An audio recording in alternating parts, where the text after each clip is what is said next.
I'm Az, also known as AM Dassu. I write both non-fiction and fiction children's books, and I'm so happy to be here with you today. Refugee Week was founded in 1998 to encourage an understanding of why people seek safety and to celebrate the contributions of refugees. Unfortunately, over 2 decades later, xenophobia is still rife, and the arrival of refugees and immigrants to this country is still questioned and frequently opposed. My book, Boy Everywhere, which you can see the cover for behind me, is about Sami, who is an ordinary boy who lives a happy, normal life in Damascus in Syria. He loves gaming, he makes plans with friends, he has the potential to play for the school football team. He has an iPad, a PlayStation, weekends at the mall to look forward to, and in an instant, he loses it all. You follow him across countries and continents before he gets to the UK, which isn't quite what he imagined it to be. Boy Everywhere shows the terrible journey taken by 13-year-old Sami and his family, and they go from privilege to poverty, from a comfortable life in Damascus to a smuggler's den in Turkey to a detention centre or prison in Manchester. And it's a story of survival, of family, of bravery, and it looks at the refugee crisis in a new way. And through Sami's eyes, it shows that we are all one cruel twist of fate away from becoming refugees ourselves. It can happen to anyone. And I wrote it because for years, all we've seen on the news is grey rubble or refugees in rubber dinghies. And it's so easy to forget that refugees had lives. It's easy to forget that Syria is one of the oldest civilized countries. Like us, they had beautiful hotels, KFCs, Adidas shops, and Costa coffee shops before the war began. And I wanted readers to know that Syrians had lives just like ours, and the media's focus on refugees wasn't the full story. Boy Everywhere was born from my desire to challenge stereotypes. That's the labels that people give others. In 2015, the war in Syria had been raging for almost 5 years, and the description in the news was really unkind and hateful of refugees.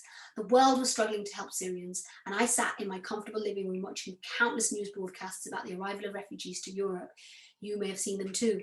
And it was one interview that showed refugees in a muddy camp wearing Nike trainers holding smartphones, and they were talking about what they left behind. And I realized in that moment that it could easily be me. I looked around my living room in a panic, and I realized that if a bomb were to drop on my street because there was a civil war, I would be that person with an iPhone and Nike trainers, but with no home to go back to. I would be that refugee on my screen. And I realized how similar their lives were to ours and how easily a war in our country could bring the same fate upon me. After watching countless news broadcasts on the global refugee crisis, it was clear that there were more to the lives of refugees than the current condition that they found themselves in. I wanted to challenge that narrative that refugees are needy and desperate, and instead show the reality of their lives and the choices that they're forced to make. I wanted to focus not only on the terrifying journey a refugee takes to get to safety, but also what and who they leave behind and how difficult it is to start again. I wanted to show that it was really hard for refugees to leave home. Refugees are ordinary, hardworking people who experience extraordinary challenges and surpass them. They are resilient, brave, and hugely inspiring. All of them, including those who aren't a global success. There are so many refugees who don't make the headlines, and they are all equally inspiring. Their courage to leave everything behind and start again is something to draw strength and hope from. And in my work, I've met countless refugees in England who each have inspired me. Some who are studying architecture again, so they can use their skills in their new country too.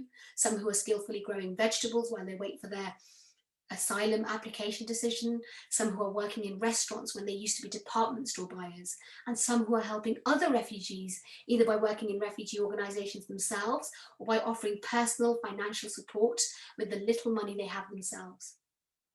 So I want to mention a few refugees that you may have heard of, who also have inspired me when I was growing up, because their accomplishments show what can be achieved when you are welcomed and accepted into a new country and given the support to shine. So the first refugee is Judith Kerr. She was 9 years old when she fled Germany with her family. Hitler was about to come to power, and her father had openly criticized the Nazis. Her family fled to safety first in Switzerland, then France, and finally they settled in Britain. Her parents shielded Judith with her and her brother as much as possible, encouraging them to see their lives in their new countries as an adventure, even though their father struggled to live in a new country where the language was so different to his own. Her brother Michael became an appeal court judge, and Judith, as we all know, became a much loved children's author who is famous for The Tiger Who Came to Tea. The second person I'd like to mention is Albert Einstein. He is seen as the most influential physicist of the 20th century, and he was forced out of Germany by the Nazis, who branded his work as Jewish physics. They sponsored conferences to criticize Einstein's theories and even book burnings of his works. His life was obviously in danger when a Nazi magazine published a cover with him pictured on the front, with a caption saying "not yet hanged." So he fled to New Jersey in the US, where he continued to develop our understanding of physics and led the way for physicists to make new discoveries in gravity, black holes, astronomy, and the physical universe. The third is Malala Yousafzai. She was just 11 years old when she first spoke up against the Taliban in Pakistan. She was shot in the head for defying them a few years later. Her life was at risk and she was forced to flee her beloved home to seek safety in the UK. And with the support of her family, she was encouraged to speak her truth and continue to advocate for girls' education while still recovering from her injuries. She gave a speech at the United Nations on her 16th birthday in 2013, just 9 months after being shot in the head, and also published her first book that year. She is the youngest person ever to have achieved the Nobel Peace Prize. The fourth person I'd like to mention is Aham Ahmed and his family. He's also known as the pianist of Yarmouk. Aham's family built itself up from nothing. They were already refugees from Palestine and were finally settled and happy in Syria. Aham's blind father ensured he attended the best music school in Damascus, and they aspired to a better life. And his dad went out of his way and took him to on buses and into the city to make sure his son learned to swim, a skill that eventually saved Aham's life when his raft sank during the crossing between Turkey and Greece. And they made a tremendous success of their lives with 2 popular businesses, only to lose absolutely everything as the Syrian war encroached upon them, leading to starvation and having to live in a bombed out neighborhood surrounded by snipers. But Aham and his wife, his father, his mother, and his friends showed nothing but courage in this adversity. They stayed together and survived the odds. Aham and his friends were so resourceful at a time when most would have given up, making and selling falafels out of hard lentils, creating electricity and Wi-Fi by pedaling his battery-operated bike, and writing songs and music to let the world know about the siege and injustices that they were experiencing. Aham's children were brought up eating small portions of rice, grass, and clover. His wife risked having a C-section in an unsterilized field hospital, but their resilience got them through the worst of times, and they all made it out of Syria safely, one after the other. And they're all together in Germany now, reaching out to others, learning to love life again. And their story shows how strong a person can be when facing the most unimaginable circumstances. And the last person I'd like to mention is Ammar al-Sakr. He's not world renowned yet, but I know he will be. He's my friend, and his story is of bravery, resilience, and is hugely inspiring. Ammar left Damascus aged 20 in the middle of studying accounting at Damascus University. He left alone to avoid being drafted as a soldier to fight in the Syrian war. And he took with him only his best clothes and Zara blazers. And he flew from Beirut to Turkey, and it took him 9 months to get to the UK. Stuck at the cold, wet, muddy Macedonian and Greek border, Ammar held onto his dignity by fixing his hair every day and dressing in his best clothes. And his English was so good, he started off casually interpreting for Time magazine, and then more formally for other news agencies at the border. His entry into Glasgow airport meant immediate detention, and when released, he spent months sleeping at the airport as no one would help him. Ammar has just completed his degree in spatial design.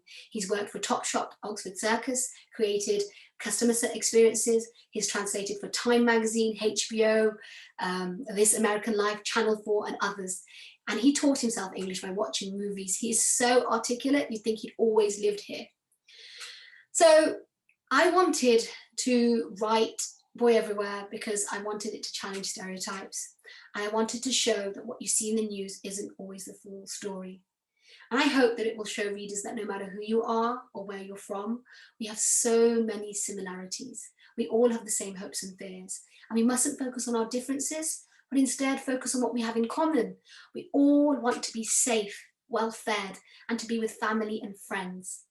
So I'm hoping that Sammy's story will bring us together and hopefully help build a more kinder society where people are considerate of what and who refugees left behind in their countries, and consider what they can achieve when they are welcomed and given the support that they deserve, just like the people I mentioned.